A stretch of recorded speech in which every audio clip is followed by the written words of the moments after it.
Federal authorities announced murder and stalking charges against Vance Luther Boelter, the man suspected of shooting 2 state Democratic lawmakers and their spouses. Boelter planned his attack carefully. He researched his victims and their families.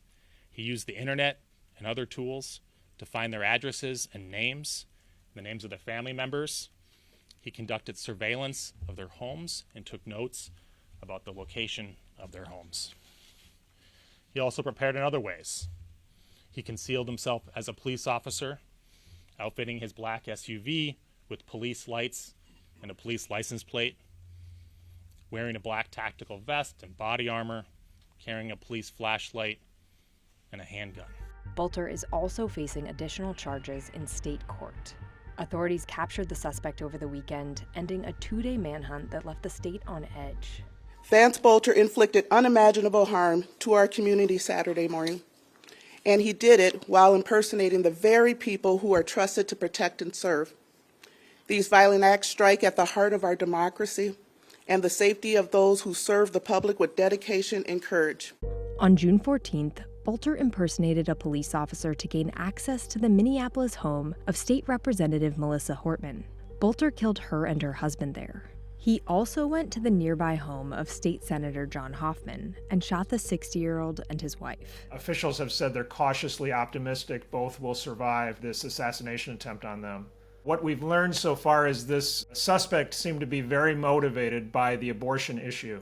Boelter's roommate told the Wall Street Journal that he was against abortion and considered it to be murder. Boelter presented himself as part of his resume as a pastor, a devout Christian, and somebody who preached, including in the Congo in Africa. This again was sort of part of his very eclectic career that seemed to blend everything from working at a 7-Eleven to working in the food industry to doing pastoring to doing security work.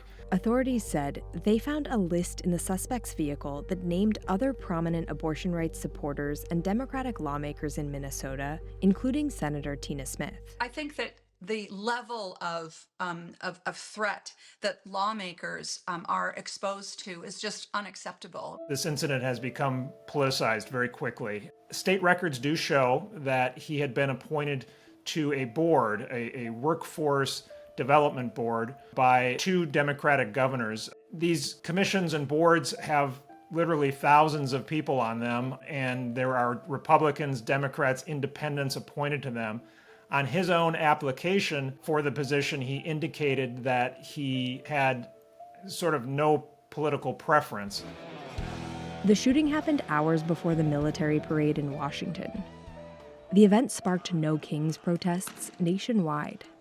The State Patrol released a photo of papers in the suspect's vehicle that appeared to include handmade signs saying No Kings. We have no evidence at this point that it's directly connected to what was happening in terms of protesting or what was happening in terms of the military parade, but it certainly was one other very major development over the weekend that brought home just the level of division in this country right now, and the fact that we're just increasingly seeing political violence.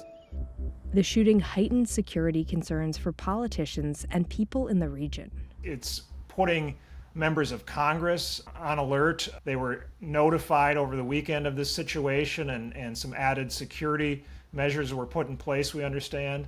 You're hearing from members of Congress who are saying, is it still safe for me to go to my state fair? Is it still safe for me to go to a town hall without a major security presence? It's an incumbent upon all of us to put all the resources forward to hold that individual accountable, to seek justice, and to make sure that we are working together to show the community across Minnesota and the United States that political violence is never okay.